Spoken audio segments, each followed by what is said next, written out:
आप सभी का विज्ञान क्लासेज में एक बार फिर से स्वागत है। आज हम देखेंगे कक्षा 8 विज्ञान विषय चैप्टर नंबर 2। ठीक है, ये जो मैं आपको पढ़ा रहा हूँ एनसीईआरटी के सिलेबस पर आधारित पूरा कोर्स है। हमने चैप्टर नंबर 1 पढ़ लिया है। अगर अभी तक आपने वो नहीं देखा तो आपको आई बटन पे या आपको डिस्क्रिप्शन में उसका लिंक मिल जाएगा। मैं आपको कंप्लीट कोर्स करवाऊंगा, तो आप मेरे साथ कंप्लीट बने रहना।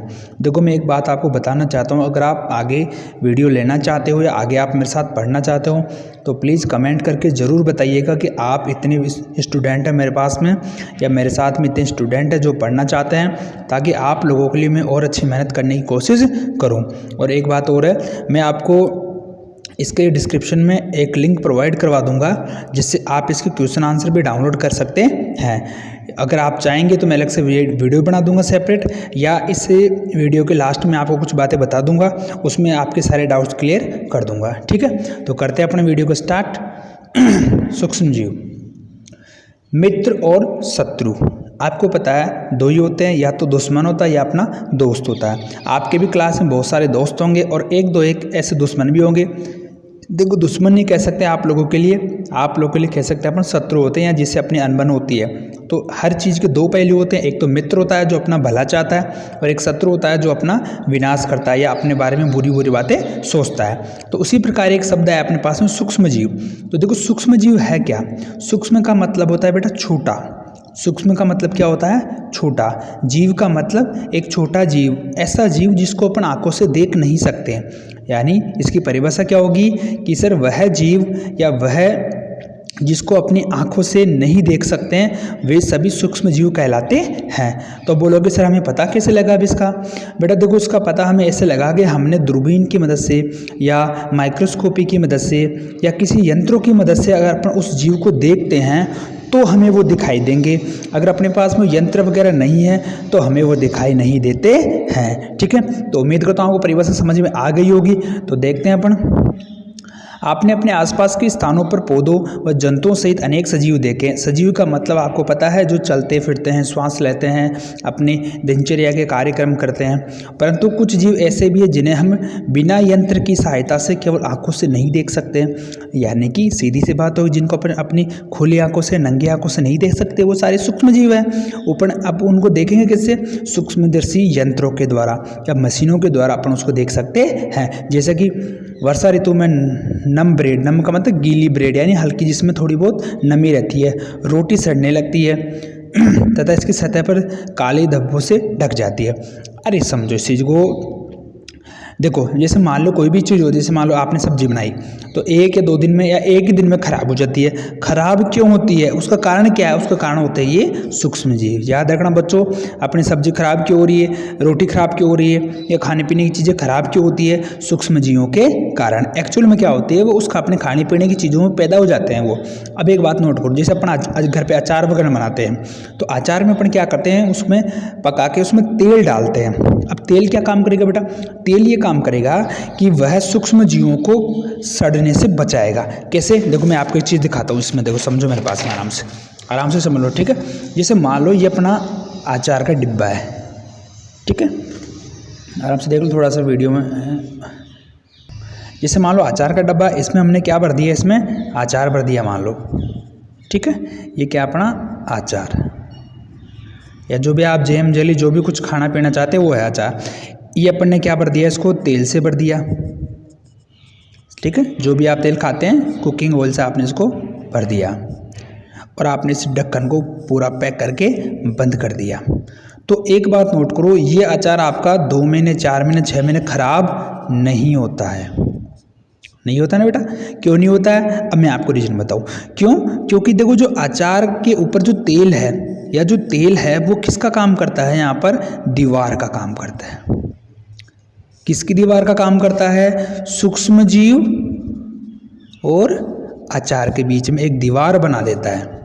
सूक्ष्म जीव और अचार के बीच में क्या काम करता है? एक दीवार बना देता है। उस दीवार के कारण इस दीवार को पार करके जो छोटे छोटे जीव है जो हमें आंखों से दिखाई नहीं देते हैं, वो अचार को खा नहीं पाते हैं या इसको दूषित नहीं कर पाते हैं। लेकिन अगर मान लो कभी आप लोगों ने देखा होगा, अगर थोड़ा सा भी अगर जैसे मान लो आपने कोई अचार थोड़ा सा ऊपर हो गया ऐसे, तेल से अगर ऊपर आ जाता है तो 2-3 दिन बाद में देखते हैं उसके ऊपर सफ़ेद सफ़ेद सी ऐसे काई सी जमा हो जाती है, ऐसे सफ़ेद सफ़ेद सी फफूंसी जमा हो जाती है। इसका मतलब क्या कारण हुआ कि अचार के अंदर डूबा हुआ है तब तो ख़राब नहीं हो रहा अपना, यानी तेल में अगर अचार डूबा हुआ है तो ख़राब नहीं हो रहा, और तेल से हल्का सा थोड़ा सा भी ऊपर आ गया अपना पार्टिकल्स तो वो ख़राब हो जाता है। तो अब मेरे हिसाब से आप जो लोगों को ये क्लियर हो गया होगा कि क्या कारण है कि अपन यहाँ पर तेल का इस्तेमाल कर रहे हैं सब खराब होने के लिए। ऐसे अपन मुरब्बे में क्या करते हैं, मुरब्बा बनाते हैं, तो मुरब्बे में क्या करते हैं अपन, चाशनी, जो अपन चीनी की चाशनी बनाते हैं ना, चाशनी भी क्या काम करती है, सूक्ष्म जीवों को मुरब्बे से आने से रोकती है,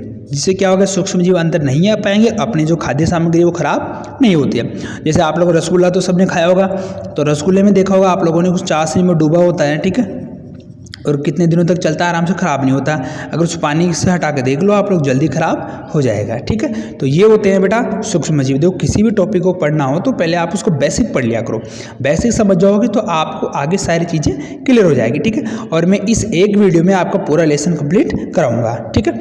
और वीडियो पसंद आया तो बेटा लाइक ज़रूर कर देना, क्योंकि आपके लाइक से मुझे पता लग जाएगा कि कितने स्टूडेंट हैं जो मेरे को पसंद करता है या हमारी पढ़ाई को आगे कंटिन्यू रखना चाहते हैं, ठीक है। तो आते हैं बेटा अपने टॉपिक के ऊपर। तो आपको परिभाषा समझ में आ गई होगी सूक्ष्म जीव क्या होते हैं। तो अब अपन आगे चर्चा करते हैं। देखो आपको पढ़ने के लिए बहुत सारी बुक्स मिल जाएगी, तो आज मैं आपको बस केवल मेन कॉन्सेप्ट समझाऊंगा उसका, ठीक है। तो देखो ये जो छोटे छोटे जीव होते हैं जिनको अपन आंखों से नहीं देख सकते हैं, इनको जनरली 4 भागों में बांटा जाता है, इनको जनरली 4 भागों में बांटा जाता है। तो देखो कौन कौन से वर्गों में बांटते हैं इसको, जीवाणु, कवक, प्रोटोजोआ, शैवाल। अब बोलेंगे सर ये क्या बला आ गई, बेटा कुछ नहीं है, ये छोटी छोटी जो सूक्ष्म जीव होते हैं इनको अपन ने 4 कैटेगरी में बांट दिया कि पहले का नाम तो जीवाणु, दूसरे का नाम कवक, तीसरे का नाम प्रोटोजोआ और चौथे का नाम शैवाल, ठीक है। अब देखते हैं अपन, अब इसमें एक अलग से कड़ी और आती है जिसको अपन बोलते हैं विषाणु। क्या बोलते हैं उसको अपन, विषाणु या वायरस, जैसे अभी कोरोना वायरस चल रहा है। अब इसको अपन इस कड़ी में थोड़ा सा नहीं डालते हैं। क्यों नहीं डालते हैं, क्योंकि देखो बेटा याद रखना ये वायरस ऐसी चीज़ है या ऐसी बला है जो जीवित भी है और निर्जीव भी है, यानी जब इसको व्यवस्था नज़र आ जाती है तो जिंदा हो जाता है, और जब कोई व्यवस्था नज़र नहीं आती है तो मर जाता है। अर्थात जब इसको कुछ खाने पीने को मिल जाता है तो ये जीवित हो जाता है, अपना प्रोडक्शन बढ़ा देता है, रिप्रोडक्शन बढ़ा देता है, लेकिन अगर कुछ खाने पीने को नहीं मिलता है तो निर्जीव की तरह व्यवहार करता है। इसलिए अपन इसको एक अलग कैटेगरी में डालते हैं, ठीक है। जैसे मैं आपको बताऊं, वायरस का नाम सुनते आपने जैसे कोरोना वायरस देखा, इसके अलावा जैसे जुकाम, याद रखना बेटा जुकाम वायरस के द्वारा होती है, फ्लू कभी बुखार वगैरह हो जाती है, खांसी, इसके अलावा जैसे पीलिया या पोलियो, खसरा, जैसे अपने छोटे बच्चों को टीका लगते हैं ना, वो सारे वायरसों से बचाने के लिए टीके लगते हैं। इसके अलावा मैं आपको जैसे प्रोटोजोआ की बात करूँ तो प्रोटोजोआ से कौन सा रोग हो जाता है, जैसे मलेरिया, अतिसार, या जीवाणु की बात करूँ तो क्या हो जाता है, टीबी का नाम सुना होगा आप लोगों ने, या टाइफाइड का नाम सुना होगा, वो सारे इनके द्वारा हो जाते हैं, ठीक है। चलते हैं अपना आगे। देखो मैं इनको दिखा दूँ आपको कैसे दिखाई देते हैं। ये मैंने बुक इसीलिए ले रखी है क्योंकि आप लोग इसको देख देख आराम से समझ जाओगे, और आप मेरे साथ के साथ में पढ़ते रहोगे तो कहीं आपको दिक्कत नहीं आएगी। तो देखो ये तो स्पाइरल जीवाणु होता है, ये छड़नुमा जीवाणु होता है, डायग्राम आप लोगों को दिख रहा है। आगे मैं बात करूं शैवालों की, तो देखो शैवालों का एक एक उदाहरण आपको याद करना, बोर्ड एग्जाम में पूछ सकता है। क्लेमाइडोमोनास, स्पाइरोगाइरा, ये इस प्रकार से दिखाई देते हैं। देखो कितने रंगीन दिखाई दे रहे हैं और कैसे दिखाई दे रहे हैं, ये सब अपने सूक्ष्मदर्शी यंत्रों के द्वारा देख पाए। ये प्रोटोजोआ में आ गया, अमीबा, पैरामीशियम, ये बेटा एक कोशिका जीव भी होते हैं, ठीक है। आगे अपन पढ़ेंगे। ब्रेड मोलस, ये क्या होती है बेटा, कवक होती है। पेनिसिलियम क्या होती है, कवक होती है। एस्परजिलस ये क्या होती है, कवक होती है, ठीक है। तो मैंने 2-2, 3-3 उदाहरण देख लिए। अब अपन उस वायरस का उदाहरण भी देख लेते हैं जिसने पूरा धमाल मचा रखा है। देखो ये आ गया भैया वायरस, देखो कितना इंटरेस्टिंग लग रहा है देखते हुए अपने को। जैसे मान लो जैसे ये इसका सर हो गया, ये इसका धड़ हो गया, ये इसके टांगे हो गई, जैसे मकड़ी की तरह चला टिक टिक टिक टिक टिक टिक। तो ये एक सामान्य वायरस की स्ट्रक्चर है, अलग अलग वायरसेस की अलग अलग होती है। अब देखो सुनो, ये सूक्ष्मजीव रहते कहाँ अपन, अब देखते हैं ग्लाइडिंग। सूक्ष्मजीव रहते कहाँ, देखो सूक्ष्मजीव हर जगह रहते हैं, सूक्ष्मजीव हर जगह रहते हैं। बस कंडीशन क्या होता है, जहाँ पर सजीव ज़्यादा होंगे वहाँ पर ज़्यादा पाए जाएंगे, जहाँ पर कम वहाँ पर कम पाए जाते हैं। अब देखो सूक्ष्मजीव 2 प्रकार के समझ लो, एक तो अपने मित्र हो गए और एक अपने दुश्मन हो गए। तो मित्रों में क्या हो गया, जैसे आप लोगों को पता है मित्रों में कौन से हो, जैसे जिसका इस्तेमाल अपन दही, लैक्टोबैसिलस होता है ना इसमें, जिसे ब्रेड बनाने में, केक, पेस्ट्रीज इन बनाने में इनका इस्तेमाल होता है। अब आप देखो दही, देखो अपने क्या लिख रहा है, दही व ब्रेड। देखो दही व ब्रेड के बारे में आप लोग पिछले क्लास में पढ़ चुके हो, फिर मैं बात थोड़ा सा बता दूं कि दही में कौन सा जीवाणु होता है, लैक्टोबैसिलस नामक जीवाणु पाया जाता है। किसमें बेटा, दही में। और यही जीवाणु दूध को दही में बदल देता है। याद रखना, नोट कर लेना इस चीज़ को, लैक्टोबैसिलस जीवाणु दूध को दही में बदल देता है। चलें आगे। देखो ये क्या आ गई, खमीर। खमीर क्या आ गई, जैसे अपन ब्रेड वगैरह बनाते हैं ना, जैसे अपन ब्रेड वगैरह बनाते हैं तो बस ये एक उसी का पार्ट है ये खमीर, ये केवल एक उसी का पार्ट है, जिसके द्वारा देखो जैसे पेंदे में ये मैदा रखा हुआ है, आपने इसमें ईस्ट डाला यानी कवक डाला तो देखो ऐसे फूल गया आटा। के बाद जैसे अपन जैसे कचौरी वगैरह बनाते हैं ना तो उसमें ये डाल देते हैं, जिससे क्या होता है थोड़ा सा अपने क्रिस्पी हो जाती है और थोड़ी सी फूल भी जाती है। ठीक है, ऐसा क्यों होता है, ये सारा कार्बन डाइऑक्साइड के कारण होता है। ये क्या होता है, कार्बन डाइऑक्साइड के कारण, जिसके कारण क्या होता है, यीस्ट होती है वो क्या होती है उसमें थोड़ा सा अपने जगह को बढ़ा देती है। अब देखो इन सूक्ष्म जीवों का आपने देख लिया कि फ़ायदा तो हो रहा है इसका, अब फ़ायदा हो रहा है तो क्यों ना अपने इसका काम भी शुरू कर दें, यानी कि सूक्ष्म जीवों का ज़्यादा से ज़्यादा फ़ायदा लेने के लिए इसका औद्योगिक तरीके से भी उत्पादन शुरू हो गया। ठीक है, इसका देखो और कहाँ कहाँ इस्तेमाल होता है, इसका इस्तेमाल जैसे मान लो एल्कोहल में यानी शराब बनाने में, एसिटिक एसिड के उत्पादन में सूक्ष्म जीवों का उपयोग किया जाता है। जैसे आपने देखा शराब में अलग अलग प्रकार की वैरायटी है, जैसे कोई जौ से बन रही, कोई गेहूँ से, कोई चावल से, कोई फलों के रस से। तो ये सारी क्वालिटी होती है या जो शराब बनती है उसमें इनका इस्तेमाल होता है, किनका, सूक्ष्म जीवों का इस्तेमाल होता है। अब देखो ये काम की चीज़ है, लुई पास्चर ने किण्वन की खोज की थी 1857 में। क्वेश्चन नोट कर लेना। अब मैं आपको बताऊँ किण्वन क्या चीज़ आ गई, किण्वन क्या चीज़ आ गई, तो मैं आपको दिखा दूं। थोड़ा सा ऊपर चलते हैं पर देखो, चीनी के अल्कोहल में बदलने की प्रक्रिया किण्वन या फर्मेंटेशन कहलाती है। चीनी सारे अपन खाते पीते हैं कि अल्कोहल में बदलने की क्रिया, यानी कि मान लो चीनी है किस में बदल गई, अल्कोहल में बदल गई, यह क्रिया क्या कहलाती है, किण्वन कहलाती है, इसे अंग्रेजी में फर्मेंटेशन कहते हैं। इसकी खोज सबसे पहले किसने की थी भैया, लुई पास्चर ने इसकी खोज की थी सन 1857 में। ठीक है, अब देखो अगली हेडिंग अपनी, सूक्ष्म जीवों के औषधीय उपयोग। औषधीय का मतलब जिसका अपने भलाई में काम में लेते हैं, यानी कि बीमारियों के उपचार में जिन जिन सूक्ष्म जीवों का अपन इस्तेमाल करते हैं उन सभी को हम इस कैटेगरी में डालते हैं। यानी कि अब आप कहोगे सर इनका इस्तेमाल कैसे करेंगे, तो देखो सुनो, जैसे आपको पता है कि सबसे पहले एक वैज्ञानिक थे अलेक्जेंडर फ्लेमिंग, क्या नाम था उनका, अलेक्जेंडर फ्लेमिंग। उन्होंने क्या किया था, एक फफूंद थी यानी एक कवक थी, और उस कवक से क्या किया, उन्होंने एक बीमारी का इलाज ढूंढा था, यानी कि उसे एक पेनिसिलिन नामक एक दवाई बनाई थी, जिस दवाई से क्या हुआ कि अनेक बीमारियां दूर हो गई।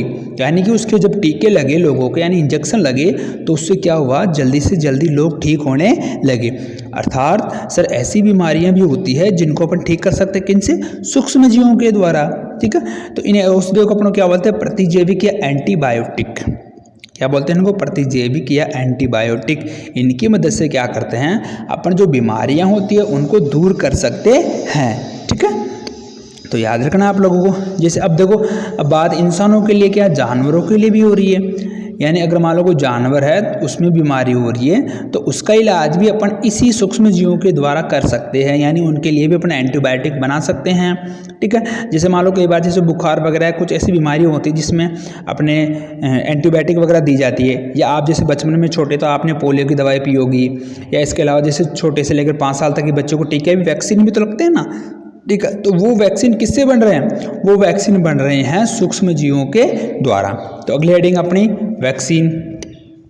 जब रोग कारक सूक्ष्मजीव हमारे शरीर में प्रवेश करते हैं वह उनसे लड़ने के लिए हमारा शरीर प्रतिरक्षी उत्पन्न करता है। देखो मैं एक चीज़ समझाऊँ आप लोगों को, ठीक है, जैसे सपोज करो ये अपना शरीर है, ठीक है, ये अपना शरीर है, ये छोटे छोटे वायरस हैं, या सूक्ष्म जीव बीमारी पैदा करने वाले इधर आएंगे, टच करेंगे, मुंह से जाएंगे अंदर। जैसे अंदर जाएंगे तो शरीर के अंदर क्या होता है, एक मतलब वो होती है प्रतिरक्षा तंत्र बोलते हैं उसको। क्या बोलते हैं अपन इसको? प्रतिरक्षा तंत्र। ये तंत्र क्या करेगा, ये जितने भी वायरस आएंगे ना बाहर से, उनको मार मार के भगाएगा बाहर, उनको मार मार के बाहर भगाएगा। कौन? अपने शरीर का खुद का प्रतिरक्षा तंत्र। यानी कि छोटी मोटी बीमारियां, जैसे कई आप लोग बोलते हैं ना कि भाई देखो मैं भी बीमार हो रहा हूँ, ये तो बीमार नहीं हो रहा, तो बेटा एक बार ध्यान रखना, हो सकता है उसका ये तंत्र ज़्यादा मजबूत हो और आपका वो तंत्र कम कमज़ोर हो। तो ये आपको नहीं देखना भाई मैं भी था उस दिन, में तो मेरे सर्दी लगी, इसके तो सर्दी नहीं लगी सर। तो बेटा ये कारण क्या हो गया कि उसके शरीर की जो प्राकृतिक एंटीबॉडी है, जो प्रतिरक्षा तंत्र है, वो हो सकता है आपकी तुलना में मजबूत हो, इसलिए आप बीमार पड़ गए और वो बीमार नहीं पड़ा।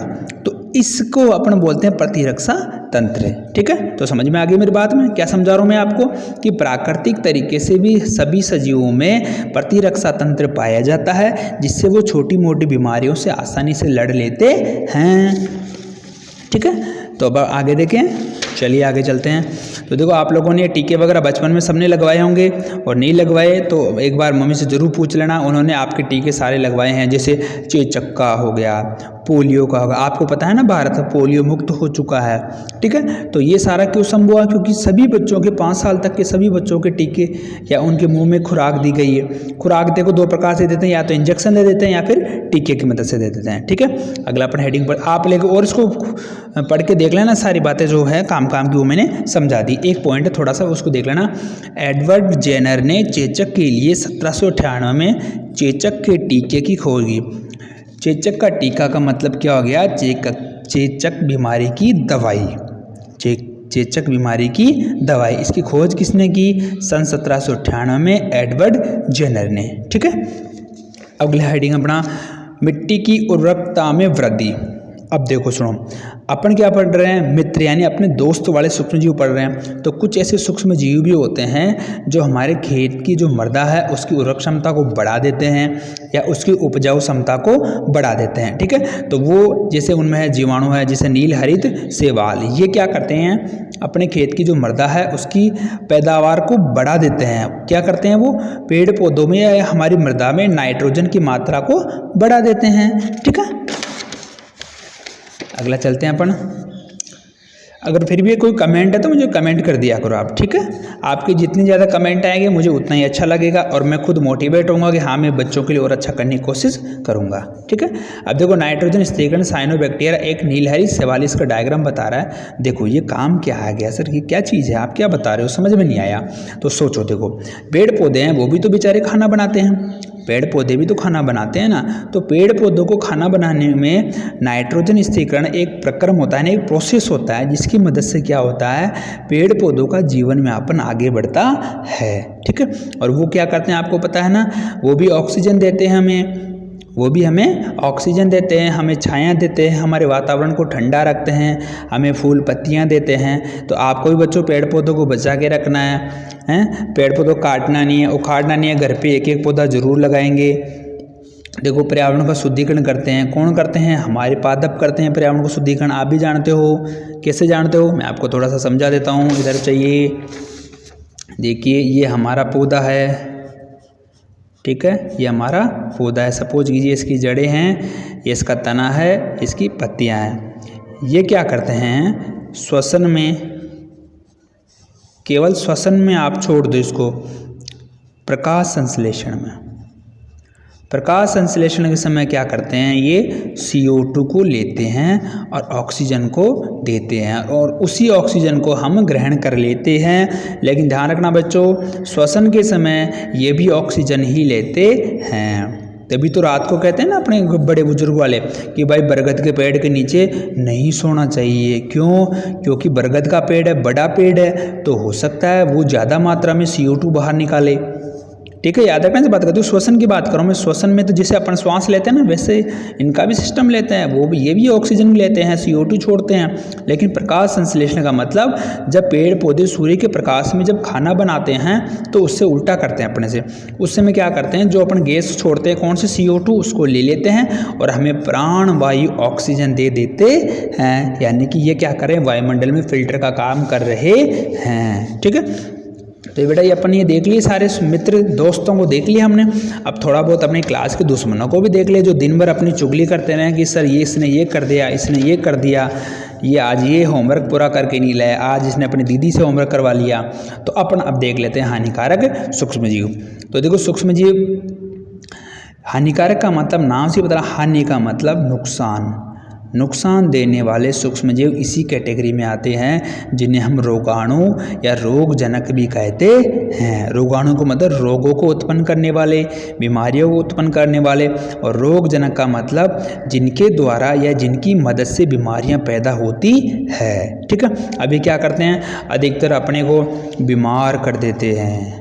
कभी कभी आप लोग देखते हो ना, सर मच्छर काट गया, मलेरिया हो गया हैं, डेंगू हो गया, तो ये सारा किस कारण होता है, सर्दी, जुकाम, हैजा। तो ये सारी बीमारियां किनके कारण हो रही है, इन सूक्ष्मजीवों के कारण। कौन से सूक्ष्मजीवों के कारण, हानिकारक सूक्ष्मजीवों के कारण। ठीक है, तो देखो ये फैलते कैसे हैं, फैलने का कारण क्या होता है इनका, सूक्ष्मजीवों द्वारा होने वाले ऐसे रोग जो एक संक्रमित व्यक्ति से स्वस्थ व्यक्ति में वायु, देखो कैसे आते हैं, हवा के द्वारा, जल यानी पानी के द्वारा, भोजन यानी खाने पीने के द्वारा, कायिक संपर्क, कायिक का मतलब होता है हाथ से हाथ मिलाना, इनके द्वारा एक व्यक्ति से दूसरे व्यक्ति में ये बीमारियां फैलती है जिन्हें हम संचरणीय कहते हैं। तो बोलते हैं ना घर वाले के बारे, भाई उसके वो फलानी बीमारी हो रखी है, उससे थोड़ा सा दूर रहना बेटा, नहीं तो तेरे भी लग जाएगी। तो इन तो फैलने वाली बीमारियों में कौन कौन सी है, हैजा, सामान्य सर्दी जुकाम, चिकन पॉक्स, ठीक है, और क्षय रोग। क्षय रोग का मतलब होता है बेटा TB, ठीक है, ट्यूबरकुलोसिस है।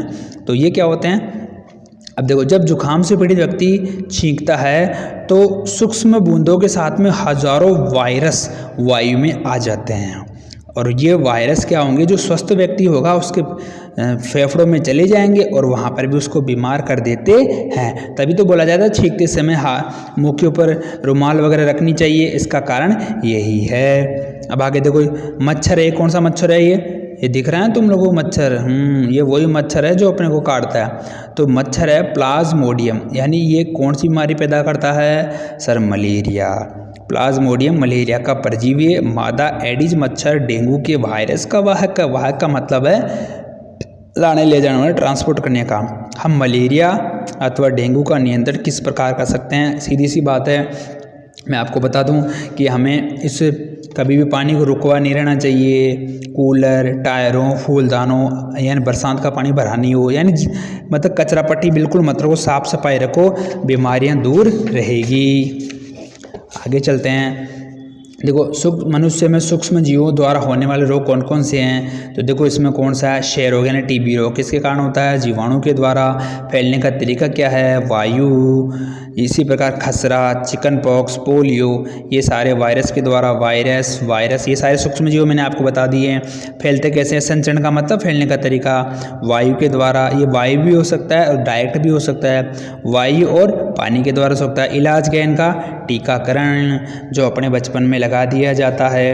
अगली जैसी बीमारी देखो मैं आपको, हैजा, टाइफाइड, ये दोनों किसके द्वारा फैलते हैं, दोनों जीवाणुओं के द्वारा फैलते हैं। फैलने का तरीका है पानी के द्वारा, खाने के साथ में, जल में। भोजन का मतलब अगर मान लो गंदा 2-3 दिन पुराना बासी भोजन खाने लग गए तो भी ये बीमारी हो जाएगी। इलाज क्या है, साफ सफाई रखो, अच्छा पानी पियो और टीका।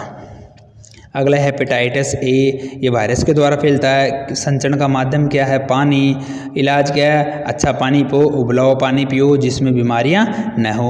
अगला है मलेरिया, किसके कारण होता है, प्रोटोजोआ, किसका मतलब फैलता किसके द्वारा है, मच्छर के द्वारा। उपयोग क्या है, मच्छरदानी का प्रयोग करो या मॉस्किटो किल जलाओ, या अपने वो धुनी वगैरह करते हैं ना वो वाला, और पानी को एक जगह इकट्ठा मत करो ताकि ये मच्छर पैदा नहीं हो। ठीक है, चले बेटा आगे। उम्मीद कर रहा हूँ आपको समझ में आ रहा होगा। चलते हैं आगे।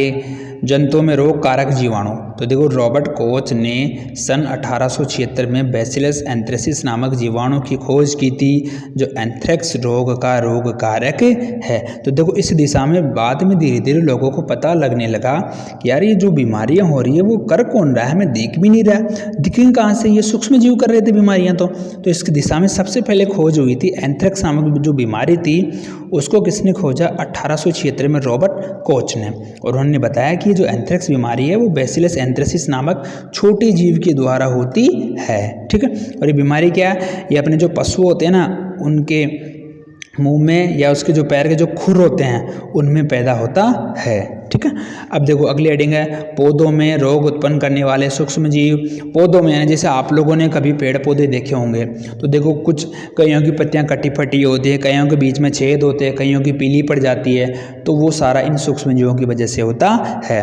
जैसे पहला पादप का रोग देखे अपन, नींबू में कौन सा रोग होता है, नींबू का कैंकर यानी सिट्रस कैंकर रोग होता है, वो जीवाणु के द्वारा होता है। ये एक नींबू से दूसरे नींबू में वायु के द्वारा फैलता है। अगला गेहूं का रस्ट, ये कवक यानी जो दंगी यानी बाली होती है ना, बाली क्या होती है इसमें, उसमें रस्ट हो जाता है। ठीक है, माध्यम क्या है इसका, वायु और बीज, या तो बीज से भी पैदा हो सकता है या फिर हवा के द्वारा पैदा हो सकता है ये। ठीक है, अगला है भिंडी का पीत रोग। भिंडी अपन खाते हैं ना सब्जी, तो ये पीत का मतलब उसमें छोटे छोटे ऐसे, मतलब एक तो आप नॉर्मल भिंडी देखो और एक दूसरी भिंडी देखो, या तो उसमें छेद होंगे या वो पीली हो जाएगी। ठीक है, वो किसके कारण होती है, वायरस के कारण है, और फैलती कैसे, कीट के द्वारा। मान लो एक कीट है इस पौधे पे बैठेगा फिर इस पौधे पे बैठ जाएगा, तो इसमें अगर बीमारी है तो इसमें भी वो वायरस जाकर सेट हो जाएगा। ठीक है, अगली हेडिंग अपनी फूड पॉइजनिंग। फूड पॉइजनिंग यानी कि कई बार क्या होता है अपन शादी ब्याह में जाते हैं, सब शादी ब्याह में जाते हैं, फोकट का समझ लेते हैं, दबा के खा लेते हैं। दबा के क्या खाया आपने, चाट पकौड़ी भी खा ली, उधर खाना भी खा लिया, दो चार आइसक्रीम भी खा ली, यानी पेट में जगह नहीं है, लेकिन फिर लास्ट में एक दो कॉफ़ी और कोल्ड ड्रिंक लगा के काम तमाम कर लेते हैं। अब उससे क्या होता है कि अपनी शरीर की कैपेसिटी नहीं है, उससे ज़्यादा आप लोगों ने उसको भर लिया। अब भरने की वजह से क्या हो गया कि बॉडी एकदम से उसको इतना पचा नहीं पा रही है, और जब इसको पचा ही नहीं पाएगी तो क्या हो जाएगा, फूड पॉइजन, यानी कि साहब खाने का जहर हो गया। खाने का क्या हो गया, जहर हो गया। अब ये दो कारण से होता है, आपने जो खाना खाया वो कितना अच्छा था, अगर अच्छा खाना होगा तो हो सकता है वो धीरे धीरे ऑटोमेटिकली थोड़ा सा परेशान होंगे और बाद में वो ठीक हो जाएगा।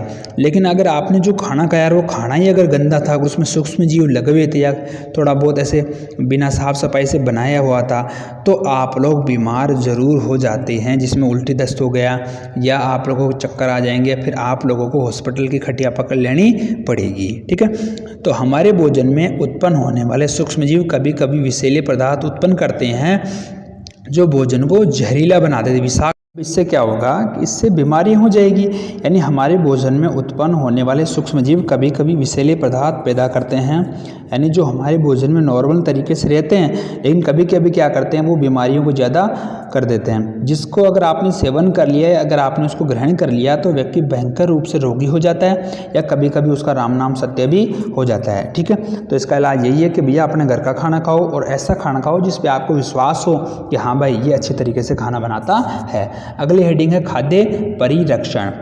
खाद्य का मतलब खाने योग्य चीज़ें, परिरक्षण का मतलब उसको बचाव करना, यानी कि जैसे कुछ ऐसी चीज़ें हैं अपने खाने की चीज़ें हैं जिसको आप लंबे समय तक इस्तेमाल कर सकते हैं, डिब्बे में बंद करके आप आराम से उसको खा सकते हैं। सूखी चीज़ों को जैसे अपन जैसे अपने ड्राई फ्रूट होते हैं उनको अपन आराम से खा सकते हैं। ठीक है, तो कुछ ऐसी चीज़ें होती है कि जैसे मान लो आज अपन लाए, कल अपनी ख़राब हो गई या 2 दिन में 3 दिन में ख़राब हो गई, लेकिन कुछ ऐसी चीज़ें हैं जो आप आराम से 2 महीने 3 महीने 4 महीने तक रखो, आराम से ख़राब नहीं होते हैं। जैसे अपन ने बोला कि अचार वगैरह बनाते हैं अपन या क्या मुरब्बा वगैरह बनाते हैं, तो ये चीज़ें क्या होती है, ख़राब नहीं होती है। ठीक है, तो अब अपन थोड़ा सा देख लेते हैं इसको बचाएं कैसे, खाने पीने की चीज़ों को अपन कैसे बचाते हैं।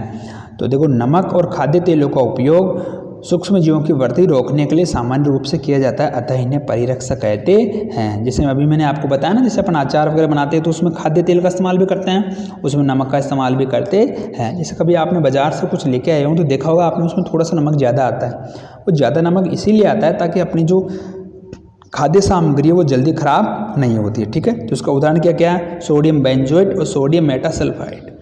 ये क्या ये क्या सामान्य परिरक्षक यानी जनरली तरीके से इन रसायनों का इस्तेमाल होता है किसमें, खाने पीने की चीज़ों को बचाए रखने में। किससे बचाए रखने में, सूक्ष्म जीवों से खराब होने में बचाने में इनका अपन ज़्यादातर इस्तेमाल करते हैं। तो रासायनिक उपाय में आप लोग पढ़ लोगे sodium benzoate, sodium Meta bisulphide. अगला नमक के द्वारा, आपको पता है नमक अगर किसी चीज़ अपन घोल के रख देते हैं तो भी खराब नहीं, जैसे मांस वगैरह का जब परिरक्षण करते हैं तो उसमें नमक का इस्तेमाल ज़्यादा करते हैं। चीनी का तो आप लोग समझ के याद आ रहा है, आप लोगों को रसगुल्ले का याद आ रहा है, जेम जेली यानी जिसमें चीनी का चाशनी बना के रखते हैं, जिससे क्या होता है जीवाणु की वृद्धि नहीं होती है। तेल और सिरके में, तेल और जो सिरका होता है इसका इस्तेमाल किस में करते हैं, जैसे सब्जियां, फल, मछली, मांस आदि को लंबे समय तक बचाने में इसका इस्तेमाल होता है। गर्म और ठंडा करना क्या करते हैं, जैसे मैं आपको बताऊं, जैसे दूध, मैं आपको एक चीज़ समझ, जैसे दूध को आप लोगों ने देखा होगा, जैसे घर वाला दूध तो जल्दी ख़राब हो जाता है, लेकिन आप जो बाज़ार से थैली लेके आते हैं, जो पैकिंग वाला दूध लाते हैं, वो इतना जल्दी ख़राब नहीं होता। क्यों? क्योंकि उस दूध को उस थैली में भरने से पहले उसको पाश्चुरीकरण किया जाता है। अब आप कहोगे सर पाश्चुरीकरण क्या चीज़ आ गई, तो मैं आपको पाश्चुरीकरण बताऊँ बेटा। जैसे मान लो ये दूध है, ये ठीक है, ये इसमें दूध भरा है, इस दूध को क्या करेंगे, एकदम से यानी अचानक से इसको लगभग 70 से 72 डिग्री सेंटीग्रेड पर गर्म करेंगे 15 से 20 सेकंड तक, और तुरंत इसको क्या करेंगे अपन, ठंडा कर लेंगे। इस क्रिया को अपन बोलते हैं पाश्चुरीकरण। क्या बोलते हैं अपन इसको, पाश्चुरीकरण। एकदम से गर्म किया, कितने, 70 से 72 डिग्री सेंटीग्रेड 15 से 20 सेकंड के लिए, और तुरंत इसको ठंडा कर लिया। अब इससे क्या होगा, सूक्ष्म जीवों को मौका ही नहीं मिलेगा, वो बेचारे तुरंत मर जाएंगे, उनको मौका ही नहीं मिल पाया अपनी बॉडी की ताकत को बढ़ाने का। ठीक है, तो ये ध्यान रखना। इसकी खोज लुई पाश्चर ने की थी, याद रखना, पाश्चुरीकरण की, और उसी के नाम पे इसको पाश्चुरीकरण कहा जाता है। अगला है इसको इनको खाद्य सामग्री बचाने के लिए भंडारण और पैकिंग।